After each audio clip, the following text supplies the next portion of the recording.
The bar is closed. The customers have left and you're left alone to clean up. You get the faint smell of flowers, which starts to grow stronger. You carry on with your job and go and clean near the fireplace. As you approach the fireplace, you see a woman just standing there. You try and speak to her, but she ignores you. You move closer to her, trying to get her attention, but again, she ignores you. After a few minutes, she starts walking towards the corridor. You follow her, but she disappears.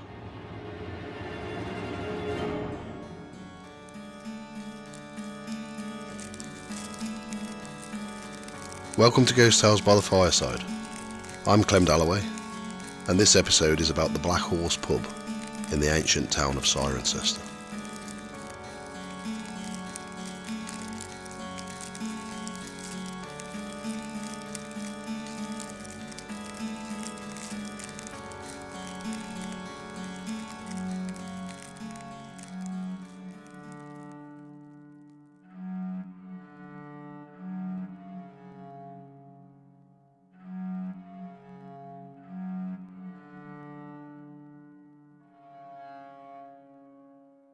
Cirencester is famous for being an important town during the Roman era, along with St Albans and Colchester. There was once a Norman castle in the area, around Castle Street, Park Lane and Blackjack Street. It may have been built during a civil war known as the Anarchy by the Empress Matilda around 1141. After the death of William Adelin, the only legitimate son of King Henry II, the throne should have been passed on to his daughter, Matilda, but it was opposed by her cousin, Stephen. It's believed that Stephen's army destroyed the castle, and it was never rebuilt. Now on Castle Street stands the Black Horse Inn, which was built during the 16th century, and is likely to be the oldest public house in Cirencester. The Black Horse closed its doors on the 3rd of March, 1922. The King's Arms that stood in the adjacent building closed its doors in 1924. In 1927, both buildings were reopened after the Cirencester Brewery Company knocked them into one building, renaming it as the Black Horse Commercial Hotel. In 1933, a Mr. and Mrs. Bower were the licensees of the pub, and they had a story that hit the headlines after a ghost was witnessed in one of the rooms upstairs. On Sunday the 13th of August, the licensee's niece, Ruby Bower, was staying at the pub. Around midnight, when Ruby was sleeping, she woke up to see a woman gliding across the room. A newspaper at the time reported the following account on the 18th of August, which read: Ruby retired to bed around the usual time. No restlessness assailed her, and she fell asleep. Suddenly, about midnight, she found herself wakeful, uneasy and fearful. Terror overcame her as she opened her eyes and found the room flooded in a green light. A slight rustling in one corner of the room impelled her gaze in that direction. Her horror increased as she beheld an apparition in the shape of a stout old lady with an evil face and grim expression, gliding slowly across the floor. Ruby described the old lady as wearing a fawn-coloured silk dress that rustled as the spectre moved, a white apron and a white mop cap. The next morning, Ruby told her uncle and auntie about what she had seen on the previous night.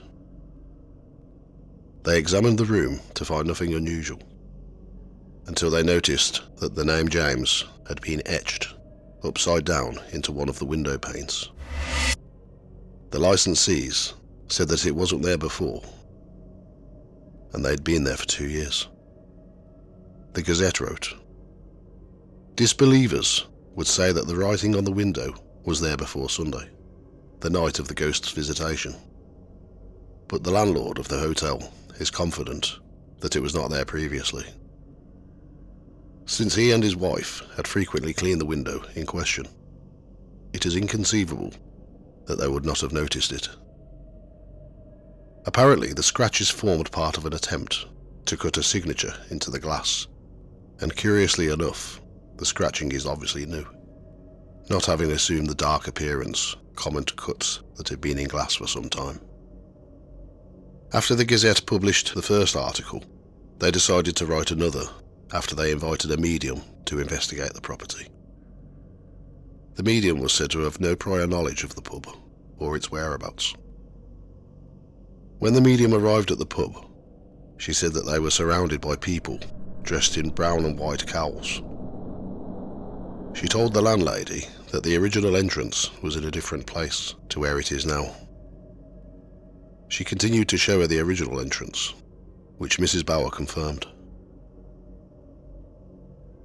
One of the ground rooms and two of the rooms above it gave the medium a bad feeling, and she refused to enter them. The Gazette reported the following.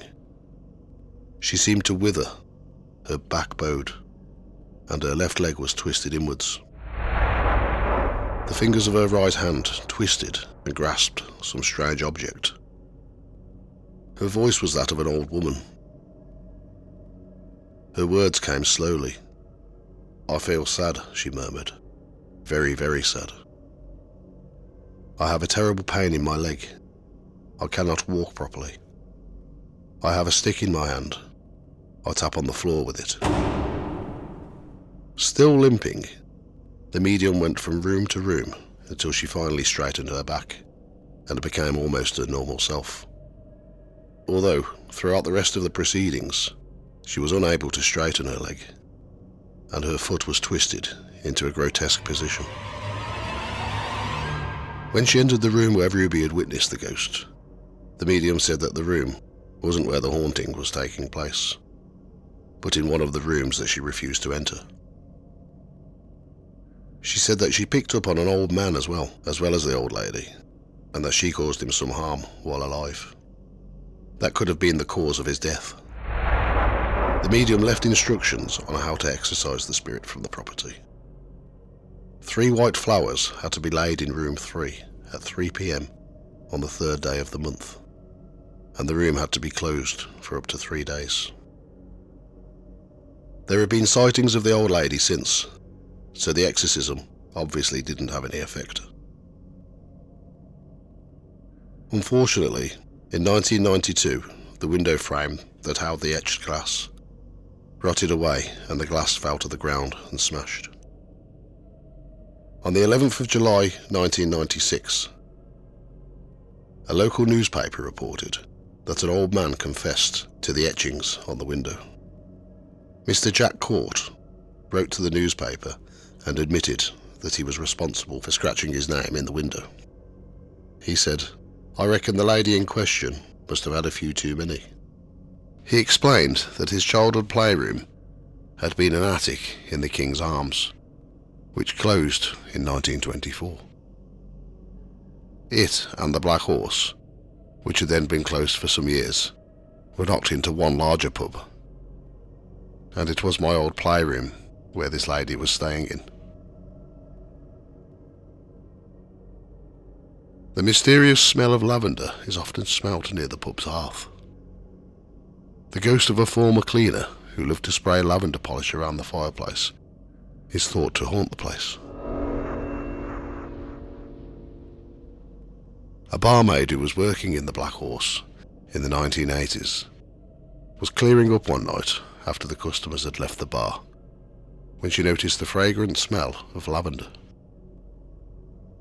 She carried on clearing the tables, but when she went near the fireplace, there was a woman standing between the hearth and the chair. She spoke to the woman, but she completely ignored her. She moved closer, trying to get her attention, and she still ignored her. Then she walked off across the barroom and into the corridor. The barmaid followed her, but then she entered the corridor. The woman had gone. She looked all over the pub and couldn't find her. She alerted the landlord, who came from the cellar, to search the place, but there was no one around.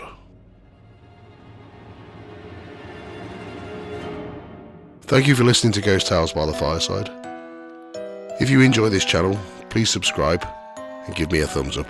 It's very appreciated.